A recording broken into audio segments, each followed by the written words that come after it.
সেই জাতীয় ঐক্যের কারণে আমরা 91 নির্বাচনে তাদের বাংলাদেশের জনগণের হৃদয়ের নয় দেশনেত্রী বেগম খালেদা জিয়াকে তারা ভোট দিয়ে প্রধানমন্ত্রী করেন এবং তারপরে আবারও গণতন্ত্র প্রতিষ্ঠা করেন। আজকে সমগ্র প্রতিষ্ঠানগুলো ধ্বংস হয়ে গেছে, কোনো গণতান্ত্রিক প্রতিষ্ঠা বলতে কিছু নাই। আজকে যারা সেদিন যারা 18 বছর ছিল, তারপর থেকে 35-36 বছর, অনেকে কিন্তু কেউ ভোট দিতে পারে। আমরা তো 3 বার ভোট দিতে পারি, আমরা ভোটের অধিকার ছিল না, যে ভোটের মাধ্যমে একটা জবাবদিহিমূলক সরকার গঠন হবে।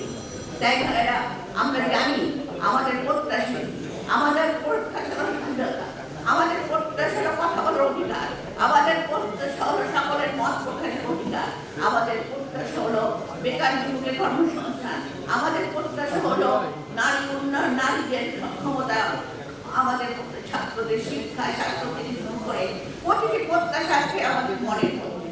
কিন্তু ইন্ডিয়ানের গভর্নমেন্টের পক্ষে এত কিছু প্রত্যাশা সম্ভব নয়, কারণ আমরা জানি এগুলো সংস্কার করতে পারে একমাত্র আমাদের কোনো নির্বাচিত সরকার।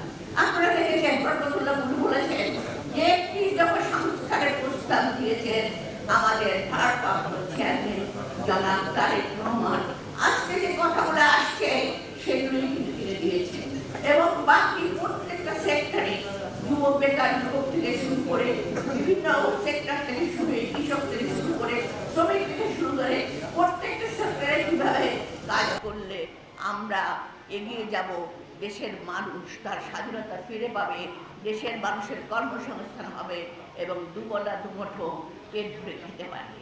যেহেতু আজকে জুম্মার দিন আমি বক্তব্য আর বাড়াবো না, আমরা শুধু একটা কথাই বলবো, আমরা সবাই আজ ঐক্যবদ্ধ। একটা কথা এখানে বলেছেন, আমরা এখনো কিন্তু ষড়যন্ত্র শেষ হয়নি।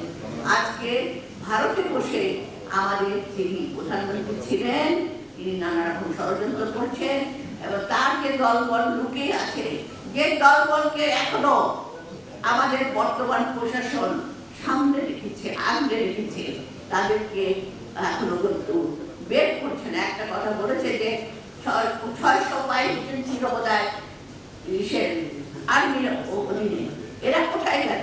এখন এমপি এত মন্ত্রী অনেককে পার করে দিয়েছে, কারা পার করেছে? শস্যের বোঝের মুখ আছে, আজকে দেখেন পোশাক খাতে আসছে অস্ত্রটা, এরা কারা করছে? করছে তাদের প্রচুর টাকা, প্রচুর ব্যাংক ষড়যন্ত্রকারীরা। আপনাদেরকে সজাগ থাকতে হবে। আপনারা বিশেষ করে আমি বিএনপির কথা বলবো, বিএনপির নেতৃবৃন্দ দীর্ঘদিন কষ্ট করেছে, 16টা বছর, আরো কিছুদিন কষ্ট করতে হবে, আরো আন্দোলন চালিয়ে দিতে হবে। আমরা কারোর উপর অত্যাচার করবো না, অন্যায় করবো না।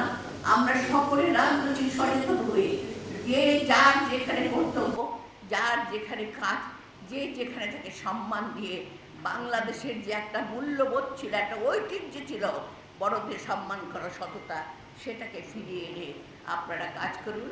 আর আমাদের এই অন্তর্বর্তী সরকারকে বলতে চাই যে কথাটা বরকতুল্লাহ বুলু বলেছেন আমাদের, যে আপনার নির্বাচনের যতটুকু সংস্থান প্রয়োজন ততটুকু করে ততটুকু সময়ে আপনারা নির্বাচন দেন, তারপরে আসবে জবাবদিহিমূলক সরকার। সেই যে সরকারই আসুক না কেন আমরা ওয়েলকাম করবো। আমরা বলি নাই আমরা ক্ষমতায় আসতে হবে, কিন্তু আমরা জনসমর্থিত বিরাট একটি দল, যারা জনকল্যাণে জাতীয়তাবাদী দল, জাতীয়তাবাদী ঘরানা, সবাই কিন্তু আজকে ওই একটি কথাই। এবং জনাব তারেক রহমান এবং দেশনেত্রী বেগম খালেদা জিয়া, আপনি দেখেছেন তিলে তিলে যিনি আজকে মৃত্যুর সঙ্গে লড়াই করছেন, যাকে বিদেশে পাঠাবার মতো অবস্থা এখন নাই, তিনি প্লেনে যেতে পারবেন কিনা সেটুকু চিন্তা করছেন ডাক্তাররা। কাজে তাকে সুস্থ করতে হবে, তারেক রহমানকে ফিরিয়ে আনতে হবে। আমাদের দেশ নির্বাচিত জবাবদিহিমূলক প্রতিষ্ঠিতশীল একটি সমাজ হিসাবে, দেশ হিসেবে রাষ্ট্রযন্ত্র চালাবে, এই কথা ব্যক্ত করে আপনাদের সবাইকে ধন্যবাদ দিয়ে শেষ করতে বাংলাদেশ জিন্দাবাদ।